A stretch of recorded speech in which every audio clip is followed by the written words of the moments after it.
Баршаңызға сәлем, сіздермен береке. Менің каналыма қош келдіңіздер. Бүгін мен сіздерге осындай граф деп аталатын керемет салаттың рецептісімен бөлісетін боламын. Видеоны соңына дейін қараңыздар.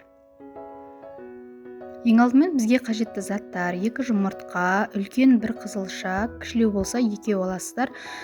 Изюм және де грецкий жаңғақ керек болып табылады. Ең алдымен осы жұмыртқамызды сарысы мен ағынан ажыратып аламыз.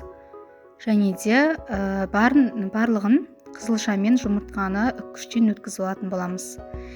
Енді тарелкамызға шетінен слой етіп жинайтын боламыз салатта. Ең астына қызылшаны жіберетін боламыз. Үккіштен өткізілген қызылшамызды осылай әдемілеп салып шығатын боламыз.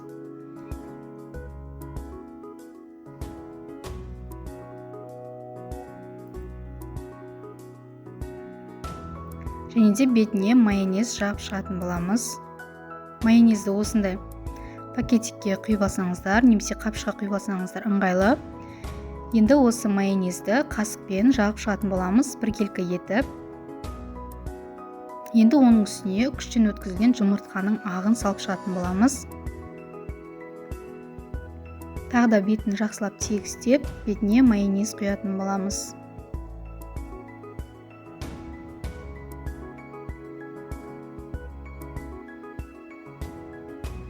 Ендігі кезекте бетіне мейізімізді салып шығатын боламыз. Яғни мейіз бұл салатқа өте керемет дәм береді. Оның үстіне тағы да әдеттегідей майонезімізді құйып шығатын боламыз. Енді оның үстіне жұмыртқаның сарысын салып шығатын боламыз.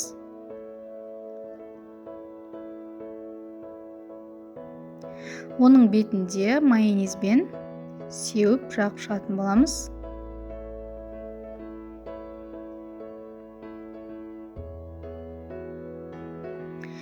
Дәл осылай оның бетіне грецкий жаңғақтарымызды орналастырып шығамыз.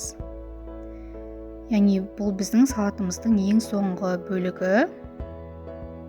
Міне біздің тез арада жасалатын салатымыз дайын.